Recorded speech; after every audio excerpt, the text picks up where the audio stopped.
ሰላም ጤና ይስጥልኝ የዶክተር ዮናስ ቤተሰቦች እንደምን አላችሁ? ዛሬም እንደተለመደው በአንድ ጠቃሚና አስተማሪ ሐሳብ ተገናኘን።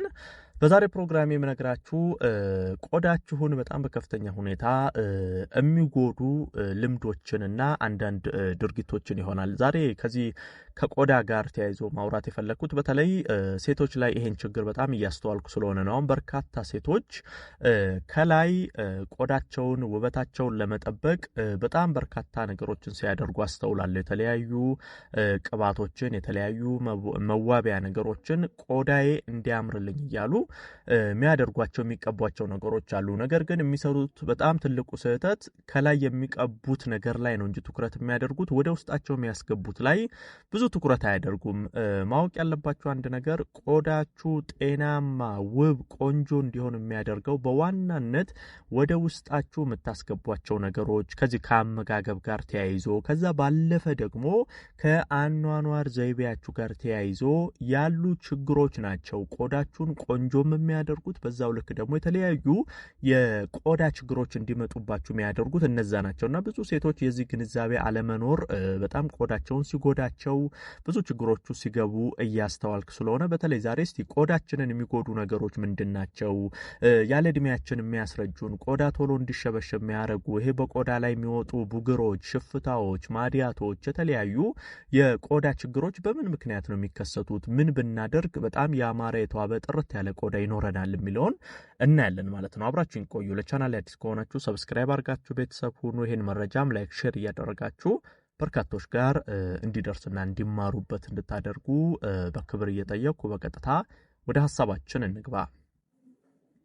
በመጀመሪያ ከአመጋገብ ነው የምጀምረው። በተለይ ቆዳችንን በጣም የሚጎዱ በልኩ በዛው ልክ ደግሞ ቆዳችን ጥሩ እንዲሆን የሚያደርገን መሰረታዊ ነገር አመጋገብ ነው። አመጋገብ ስንል በተለይ ጤናማ ያልሆነ አመጋገቦችን የምንከተል ከሆነ ለምሳሌ ጣፋጭ ነገሮችን፣ ስኳሮችን የምናበዛ ከሆነ ምንጊዜም እንደ ቡግር ያሉ የቆዳ ላይ ችግሮች ይፈጠሩብናል። እሱ ብቻ ሳይሆን ይሄ ፕሮሰስድ የሆኑ የፋብሪካ ምግቦች፣ ቅባታማ ነገሮች፣ በአጠቃላይ አሁን ይሄ አመጋገብ ዘይቤያችሁ ወደ እንደዚህ አይነት ነገር የሚያተኩር ከሆነ ቡግሮች፣ የፊት መበለዞች፣ ድርቀቶች፣ ማሳከክ እንደዚህ አይነት ነገር ይፈጠርባቸዋል። በተቃራኒው ደግሞ አመጋገባችሁ ጤናማ ቢሆን አትክልቶችን፣ ፍራፍሬዎችን በጤናማ መንገድ ብትመገቡ ደግሞ በዛው ልክ ውበታችሁ፣ የቆዳችሁ ጥራት እየተሻሻለ ይሄዳል። ይሄ በተለይ ከአመጋገብ ጋር ተያይዞ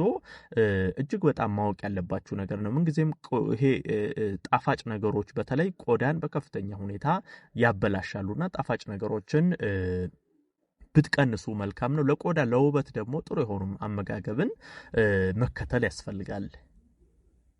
ሌላኛው ከዚሁ ከአመጋገብ ሳልወጣ ማንሳት መፈልጋቸው አንዳንድ ምግቦች አሉ። ለምሳሌ ቡና ላይ አሁን ማውራው ምንድነው?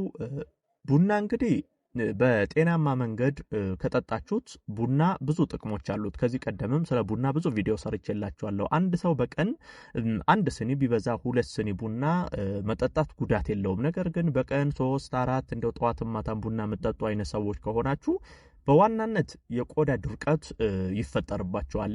ድርቀት ሲፈጠር ደግሞ ተያይዘው የሚመጡ ነገሮች አሉ። የቆዳ ማሳከኮች ይመጣል። ድርቅ በሚልበት ጊዜ ያለ እድሜ እርጅና ይመጣል። ቆዳችሁ ያለ እድሜው እንዲሸበሸብ ያደርጋል። ገና በወጣትነት እድሜ በጣም ግርጅፍ ያለ የትልቅ ሰው መልክ እንድትይዙ የማድረግ ባህሪን ያመጣል። ይሄ መበለዝ፣ ማሳከክ በቆዳ ላይ ሊፈጥርባችሁ ይችላል። ይሄ ከድርቀቱ ጋር ተያይዞ ስለሚመጣ ነው። የሰውነትን ፈሳሽ መምጠጥ ባህሪ ስላለው። ስለዚህ ቡና አጠቃቀማችሁንም ማየት አለባችሁ። በቀን 1 እና 2 ስኒ ብትወስዱት በቂ ነው። ከዛ በላይ ግን ብዙ ቡና ባታበዙ ለቆዳችሁ ይመከራል።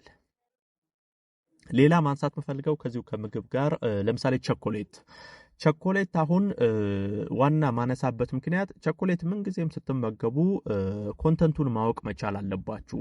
ለኛ ተስማሚ የቸኮሌት አይነት የቱ ነው የሚለውን ምንጊዜም ራሳችሁን መለየት መቻል አለባችሁ። ብዙ ጊዜ እኔ ነግሬያችኋለሁ። ቸኮሌት ስትመገቡ ዳርክ ቸኮሌት ተመገቡ። እሱም የካካዋ መጠኑ ቢያንስ ከ80% በላይ የሆኑ ዳርክ ቸኮሌቶች እንደውም ለቆዳ ጥሩ ናቸው። ዳርክ ቸኮሌቱ ነው የካካዋ መጠኑ ከፍ ያሉት ሲሆኑ ማለት ነው። ነገር ግን ቸኮሌት የትኛውንም ያገኛችሁትን አይነት የቸኮሌት አይነት የምትመገቡ ከሆነ ቅድም ጣፋጭ ነገር መጥፎ ነው እንዳልኳችሁ ሁሉ በተለይ ቸኮሌት ብዙ ጊዜ የሚፈጥረው ችግር አለርጂ ነው። አለርጂ የቆዳ አለርጂ ሊፈጥርባችሁ ይችላልና ብትችሉ ቸኮሌት የምትወዱ ሰዎች ብትችሉ ዳርክ ቸኮሌት ካካዋ መጠኑ ከፍ ያሉ ከ80% በላይ የሆኑትን ብትመገቡ እሱ መልካም ነው። ከዛ ውጭ ያሉ የቸኮሌት ዘሮች ግን ብዙም ለጤና ጥሩ አይደሉም።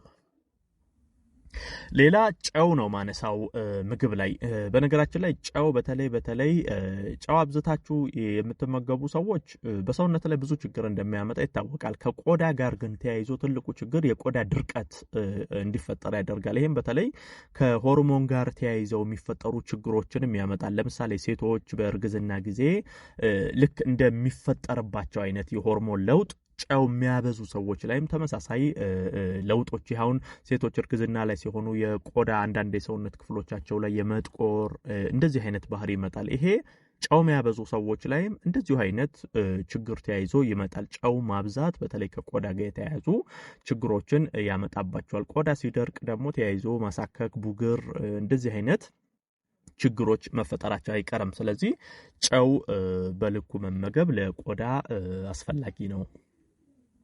ሌላው በዚሁ አልኮልን ማንሳት ፈልጋለሁ። አልኮል ልክ እንደ ሌሎቹ ሁሉ ችግሩ ድርቀት ስለሚያመጣ ነው። አልኮል በተለይ ጠንከር ያሉ አልኮል መጠጦችን አዘውትራቸው የምትወስዱ አይነት ከሆነ ሰውነት ላይ ድርቀት ይፈጠራል። ድርቀት ሲፈጠር በተለይ የቆዳችሁ ወዝ ቆዳ ላይ ያለው እርጥበት እየቀነሰ ስለሚሄድ ይሄም ከድርቀት ጋር ተያይዞ ቆዳችሁ ላይ ከፍተኛ ጉዳት ይፈጥርባችኋል። እንደ አልኮል በተለይ የምታበዙ ሰዎች አልኮልን መቀነስ ያስፈልጋል። ሌላው ሜካፕ ነው የምንመለከተው። በተለይ ሜካፕ ሴቶች አንደኛ ነገር ሁሌ ሜካፕ ባትጠቀሙ መልካም ነው። ሜካፕ አዘውትሮ መጠቀም በራሱ ቆዳን ይጎዳል። ከዛ ባለፈ ግን ሜካፕ ተጠቅማችሁ ቀን ለምሳሌ ሜካፕ ከተጠቀማችሁ ማታ ላይ በደንብ አድርጋችሁ ማጽዳት አለባችሁ። በተለይ ሜካፕ ተጠቅማችሁ በዛው የምታድሩ ከሆነ ነው ይሄ የቆዳ ጉዳቱ ከፍ የሚለው። በተለይ አለርጂ እንዲፈጠርባችሁ ያደርጋል። ማሳከክ እንዲፈጠር ያደርጋል። ይሄ የቆዳ ቀዳዳዎች እንዲደፈኑ በማድረግ ብዙ ጉዳትን ያመጣባችኋል። ብትችሉ ሜካፕ ብዙ ባትጠቀሙ፣ ከተጠቀማችሁ ደግሞ ማታ ላይ በደንብ አድርጋችሁ መታጠብ፣ ማጽዳት ችግሩ እንዲቀንስ ያደርጋል። ሌላ የተወሰነ ነገሮች ማንሳት የምፈልገው ከአኗኗር በተለይ ከዚህ ከፀሐይ ጨረር ጋር ተያይዞ እሱም አንድ ቆዳን መጉጃ ነገር ነው። አሁን ፀሐይ ላይ ረጅም ሰዓት የምትውሉ ሰዎች፣ ከፀሐይ ጨረር ጋር በጣም ንክኪ ያላችሁ ሰዎች የፀሐይ ጨረር ቆዳን በከፍተኛ ሁኔታ ይጎዳል። ይሄ ስራችሁ የሚያስገድዳችሁ አይነት ከሆነ ቢያንስ እንደዚህ አይነት ችግሮችን ሰንስክሪን እየተቀባችሁ ይሄን ችግር ቢያንስ ለመከላከል መሞከር አለባችሁ። ብትችሉ ግን ብዙም ፀሐይ ላይ ጊዜ ባታሳልፉ መልካም ነው። ረጅም ሰዓት ውለዋችሁ በአጠቃላይ ፀሐይ ላይ ከሆነ ቆዳ በከፍተኛ ሁኔታ በዚህ በፀሐይ ጨረር አማካኝነት የመጎዳት ባህሪ ያለው። እንደዚህ አይነት ሁኔታን ሰንስክሪን እንደዚህ አይነት ነገሮችን እየተቀባችሁ ለመከላከል ሞክሩ። እንግዲህ እንደ አጠቃላይ በተለይ አኗኗር አመጋገብ ላይ እነዚህ ነገሮች አስተካክሉ። ጭንቀትም እንደዚሁ ጉዳት ያመጣባቸዋል። በጭንቀት አሁን ካለባችሁ የስትረስ ሆርሞን ሰውነት ላይ ከፍ የሚል ከሆነ እሱም ራሱን ችሎ በቆዳ ላይ የሚያመጣቸው ማዲያት እንደዚህ አይነት ችግሮች ብዙ ጊዜ ከስትረስ ከጭንቀት ጋር ተያይዘው